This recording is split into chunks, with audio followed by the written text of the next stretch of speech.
Boa noite a todos, sejam bem-vindos. É com bastante alegria que nós nos encontramos aqui nesta noite para falar um pouquinho sobre os ensinamentos de Jesus, trazendo para a noite de hoje a mensagem do capítulo 10 do livro Fonte Viva, psicografado pelo nosso querido Chico Xavier, ditado pelo seu amado mentor Emmanuel, um grande instrutor espiritual. E ele nos traz na mensagem de hoje, no capítulo 10, tem por título Certamente. E Emmanuel foi buscar inspiração na mensagem de João, no Apocalipse, capítulo 22, versículo 20, que fala: certamente cedo venho. Quem tiver a oportunidade de dar uma olhada, Apocalipse quer dizer revelação. Então foi uma revelação que foi feita ao apóstolo João com relação ao futuro da humanidade. E nesse capítulo, se nós olharmos, é um capítulo bastante reduzido, né? Tem 21 ou 22 versículos. No versículo 7 vem a primeira citação de Jesus que diz o seguinte: eis que presto venho. É quase a mesma coisa, né? Cedo venho, presto venho. E no versículo 12 ele é um pouquinho mais específico com relação a essa questão do certo venho. Ele, no final, na verdade, ele foi só um lembrete que ele estava fazendo com relação a esse versículo 12. Eis que cedo venho e o meu galardão está comigo, para dar a cada um segundo as suas obras. Então aqui Jesus, com esse cedo venho, no versículo 12, ele é muito mais específico e mais claro com relação ao que ele virá fazer, né? Que se ele vem, ele tem um propósito para vir. E Emmanuel, comentando sobre isso, nós temos apenas um versículo, e Emmanuel discorre brilhantemente sobre o tema. E ele traz as seguintes reflexões para todos nós, que é muito interessante. Quase sempre, enquanto a criatura humana respira na carne jovem, então quando nós somos jovens, adolescentes, muitas vezes as pessoas já têm uma certa idade, mas continuam com esse mesmo sentimento de juventude, de adolescência, né? Então ele diz: a atitude que lhe caracteriza o coração para com a vida é de uma criança que desconhece o valor do tempo. Então, quando nós éramos crianças, nós não tínhamos preocupações com relação ao tempo, aos horários, né? O que é dia, o que é noite, o que deveríamos fazer ou não. Então ele caracteriza mais ou menos isso. Dias e noites são para a internação em alegrias e aventuras fantásticas. Engodos mil da ilusão efêmera lhe obscurecem o olhar, e as horas se esvaem num turbilhão de anseios inúteis. Engodos, então, aqui, se a gente for dar uma analisada na palavra, fala em armadilhas, estratagemas, situações que não são verdadeiras, são feitas até de forma para iludir, para enganar. Então, engodos mil. Nós, muitas vezes, isso é geral, né? Nós não estamos fazendo nenhuma crítica a qualquer pessoa em si, mas aqui ele coloca de um modo geral que raras são as exceções que fogem a esse posicionamento na vida. Quando nós somos jovens, nós queremos aproveitar a vida. Então, as ilusões nos levam a isso. Muitas vezes, a informação que nós recebemos. Então, são as distrações, as diversões, as companhias, tudo nos levam para esse caminho. E a gente leva um pouco de tempo para nos conscientizarmos de tudo isso. Então, aqui ele conclui dizendo: raras pessoas escapam de semelhante perda de tempo. Geralmente, contudo, quando a maturidade aparece, a alma já possui relativo grau de educação. Aqui nós não falamos de instrução. Muitas vezes as pessoas confundem educação com instrução.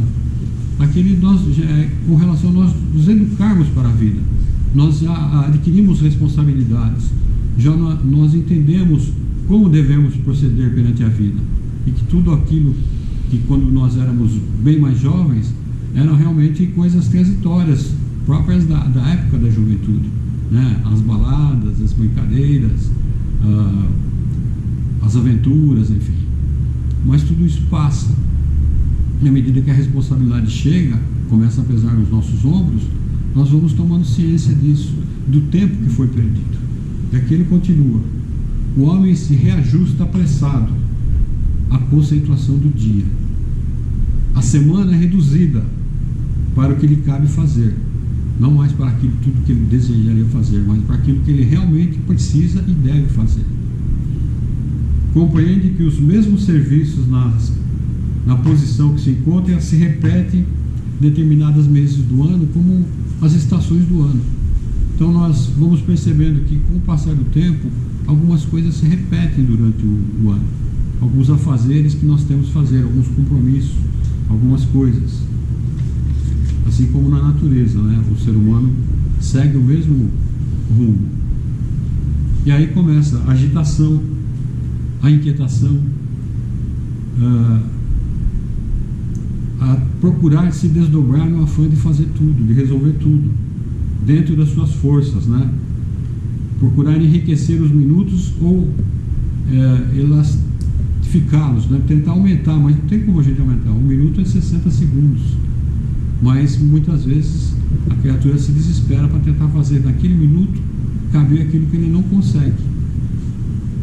E com isso vem muitas vezes o desespero, a preocupação e o desgaste de energias também, né? E aqui o Emmanuel já vai chegando ao termo da romagem terrena do ser humano, dizendo que com a morte do corpo ele se surpreende nos ângulos da expectativa e do entretenimento em que lhe seja dado recuperar os anos perdidos. Quer dizer, quanto mais a vida avança, a gente sabe que o tempo nosso está terminando na matéria e tem muita coisa para ser feita. Quando a criatura tem determinada consciência disso. Muitas vezes ainda não, né? Como ele diz, muitas vezes ainda continua aquela mentalidade de jovem, de adolescente, muito embora os anos já pesem, né, na organização física.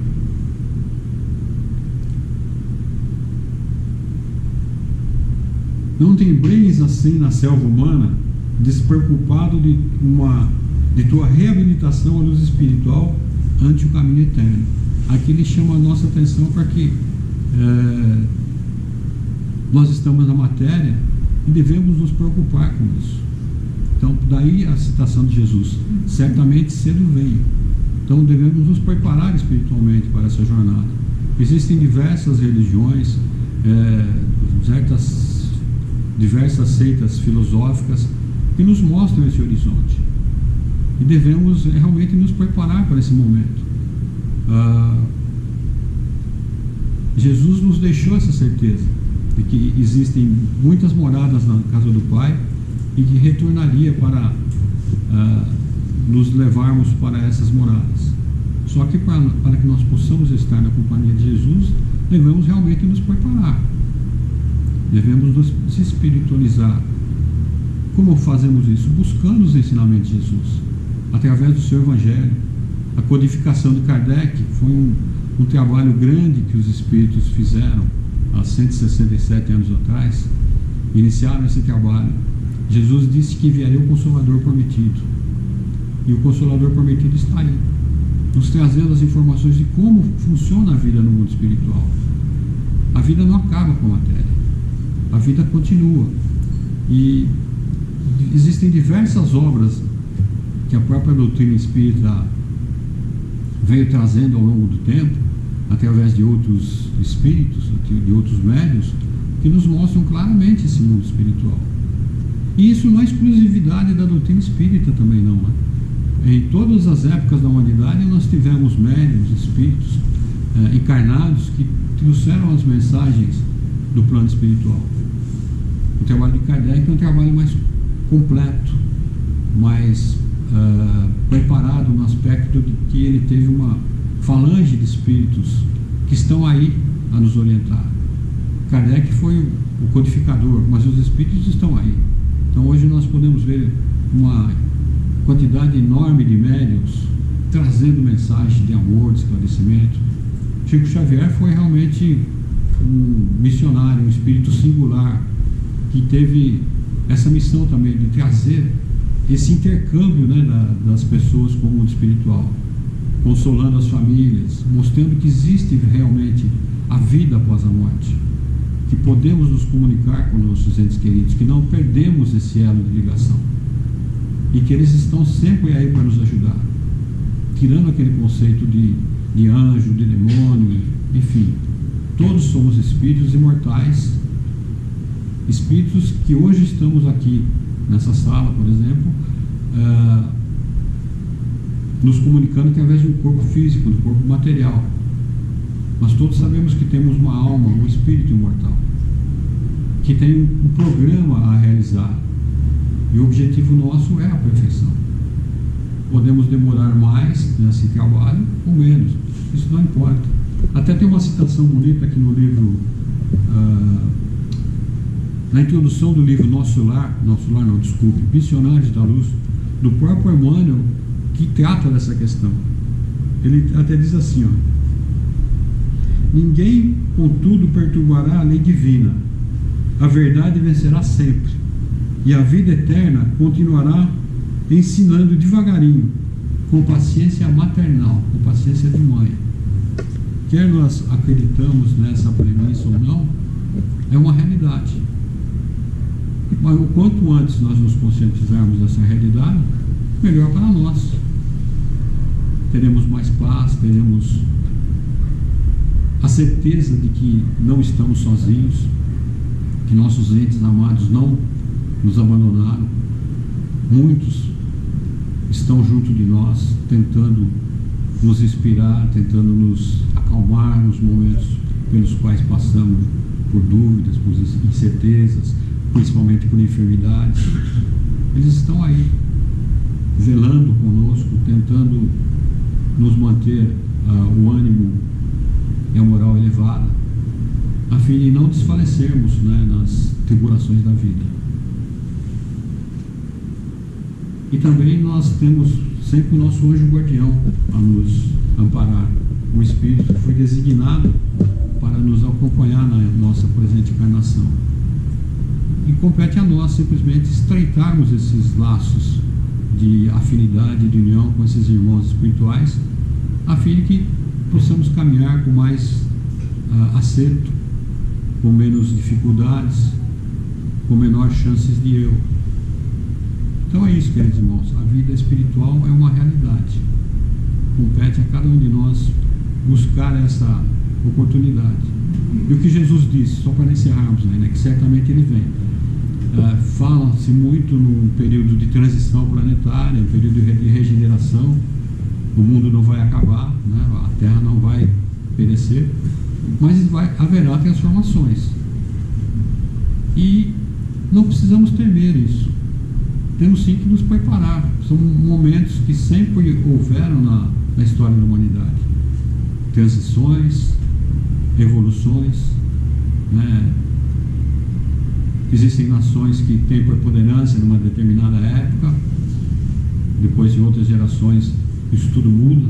Então nós tivemos os egípcios, os romanos, e assim a vida segue. Mas o importante é que cada um de nós busque fazer o melhor. E Jesus é a nossa melhor referência. Ele é o governador planetário e veio até nós trazendo essa mensagem de amor e de esperança. Ele não vai retornar como muitos esperam que ele aconteceu há 20 séculos atrás, mas ele já está aí conosco, através do plano espiritual e essa pleiade de espíritos de luz que estão aí nos trazendo essas mensagens de amor, de carinho, de renovação. Então é isso que eu poderia falar, mas eu peço aos senhores, na medida do possível, que deem uma olhada nessa mensagem, o capítulo 10 do livro Fonte Viva, do nosso querido Emmanuel. Tá bom? Muito obrigado.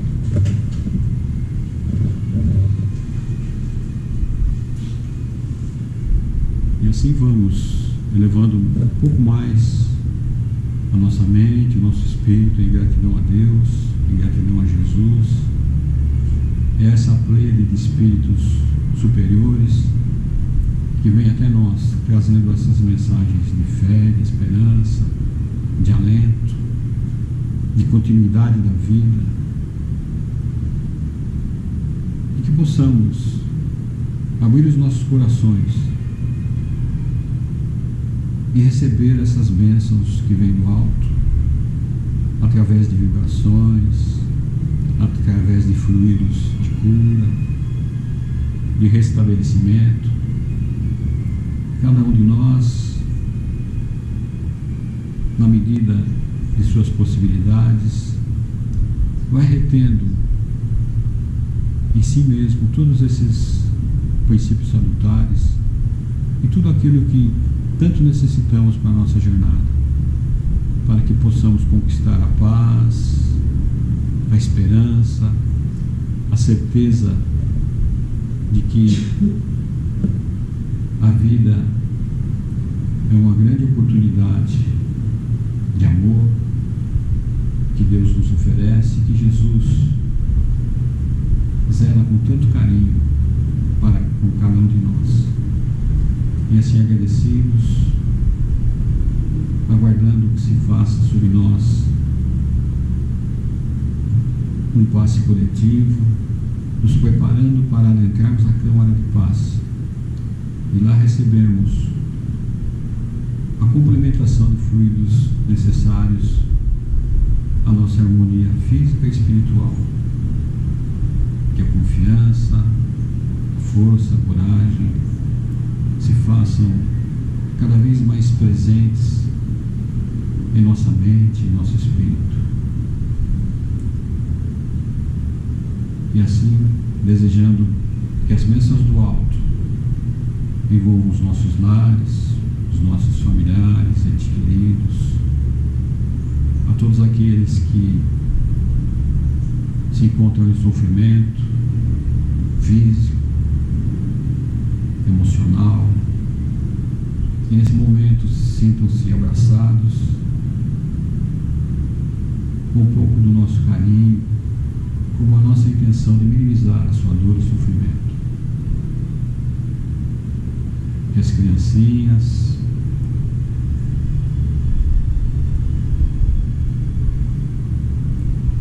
e todos aqueles que se encontram também recolhidos às instituições de reeducação possam ser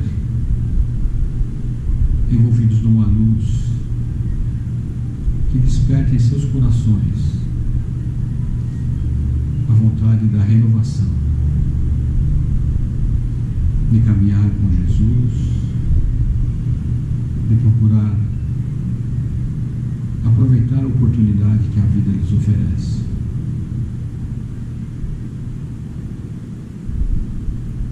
E vivemos pelo nosso planeta, para que a justiça, a paz, a misericórdia possa se fazer presente em cada lar, em cada instituição, em cada coração.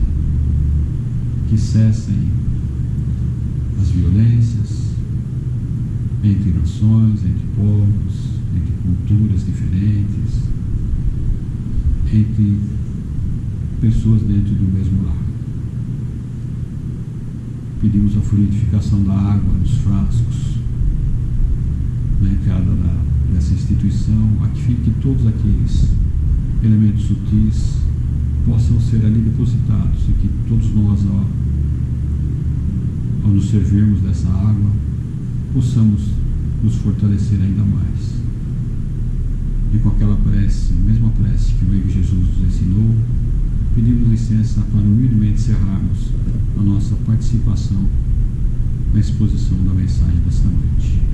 E assim vamos dizendo: Pai nosso que estais nos céus, santificado seja o vosso nome. Venha a nós o vosso reino. Seja feita a vossa vontade, assim na terra como no céu.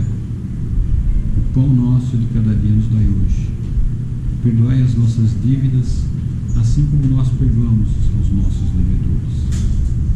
e não nos deixeis cairmos em tentações, mas livra-nos, Senhor, de todo mal, porque Teu é o reino, o poder e a glória para todos sempre.